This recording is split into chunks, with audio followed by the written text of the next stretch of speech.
on avait vu que Esther avait demandé au peuple juif et à Mardochée de jeûner et de prier pendant 3 jours, juste avant qu'elle ne rentre dans la présence du roi. Et donc 3 jours plus tard, Esther mit sa tenue royale et se tint debout dans la cour intérieure du palais, devant les appartements du roi. Celui-ci était assis sur son trône royal dans le palais royal. Pensez-vous qu'Esther avait peur ? Personne n'avait le droit d'entrer dans la présence du roi sans invitation, sous peine de mort. Lorsqu'il vit la reine Esther debout dans la cour, elle gagna sa faveur et il lui tendit le sceptre en or qu'il tenait.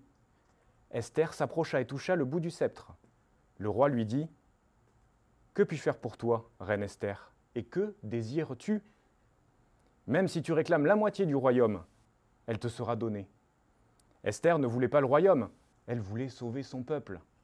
Elle répondit « Si tu le juges bon, roi, j'aimerais que tu viennes aujourd'hui avec Haman au banquet que j'ai organisé pour toi. » Le roi dit alors « Allez sans tarder chercher Haman pour répondre à l'invitation d'Esther. » Et il se rendit avec Haman au banquet qu'elle avait organisé pour eux.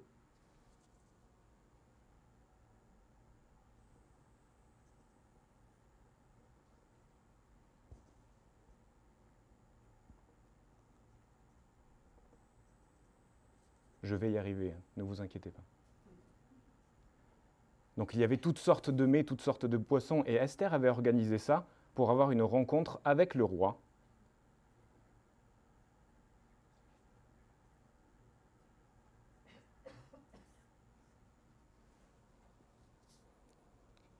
Et donc le roi dit à Esther à ce moment-là, « Quel est l'objet de ta demande ? Et elle te sera accordée. » Esther lui dit, « Ce que je demande et ce que je désire, si j'ai trouvé grâce à tes yeux, j'aimerais que tu viennes avec Haman au festin que j'organiserai pour vous. Et c'est demain que je répondrai à ta proposition. » Quand Haman partit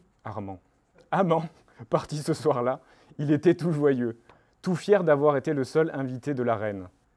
Mais quand il vit Mardochée à la porte, qui ne se prosternait toujours pas devant lui, il se mit encore en colère et raconta tout à sa femme. Sa femme et tous ses amis lui suggérèrent alors une chose. Fais préparer une potence de 25 mètres de haut et demain matin, demande au roi qu'on pende Mardochée. Haman trouva le conseil très bon. Mais la même nuit, le roi ne pouvait pas dormir. Il demanda à son serviteur de lui faire lecture des faits marquants de son royaume. Et son serviteur lui lut comment, quelques années auparavant, Mardochée avait sauvé la vie du roi en lui informant d'un complot contre lui. Le roi demanda « Cet homme a-t-il été récompensé ?» « Non, lui répondit son serviteur. Le lendemain, quand Haman arriva, le roi lui demanda « Comment faut-il traiter un homme que le roi veut honorer ?» Haman se dit « Qui d'autre à part moi, le roi voudrait-il honorer ?» Et il lui répondit « Si le roi veut honorer un homme, il peut prendre un vêtement royal que le roi a déjà porté, avec une couronne, ainsi qu'un cheval que le roi a déjà monté. Il faut le conduire monter sur le cheval, sur la place de la ville, et crier devant lui « Voici comment l'on agit pour l'homme que le roi veut honorer. » « Excellent, dit le roi.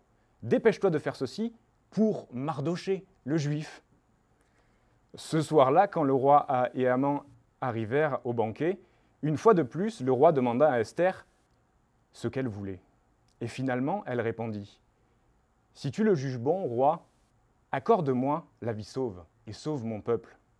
Un homme méchant veut nous tuer. » Et le roi lui demanda « Mais qui est cet homme qui a profité d'agir ainsi? Qui est celui qui veut te tuer et tuer ton peuple ?» Esther répondit « L'homme qui est notre adversaire, c'est Haman. » Alors Haman trembla de peur. Le roi se mit en colère, il sortit dans le jardin quelques minutes, et puis il revint pour demander à ses serviteurs de faire pendre Haman sur la potence qu'il avait construite.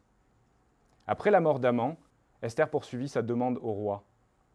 Mais comme la loi des Mèdes et des Perses ne pouvait être changée, on envoya une nouvelle lettre qui permit aux Juifs de se défendre ce jour-là s'ils se faisaient attaquer.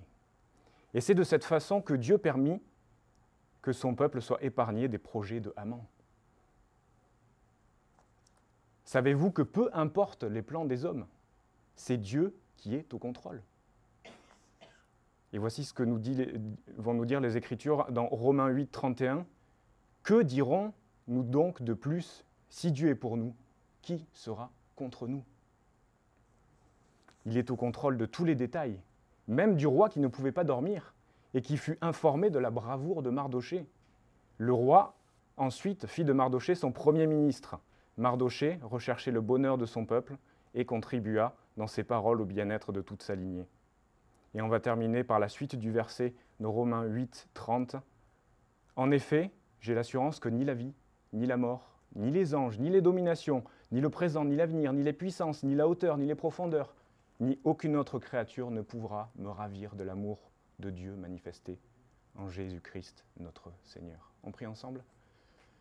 Merci Jésus parce que tu prends soin de nous, tu prends soin de ton peuple aussi, et on te prie pour ton peuple maintenant, Israël, que tu puisses prendre soin de lui, que tu puisses le rejoindre, Seigneur.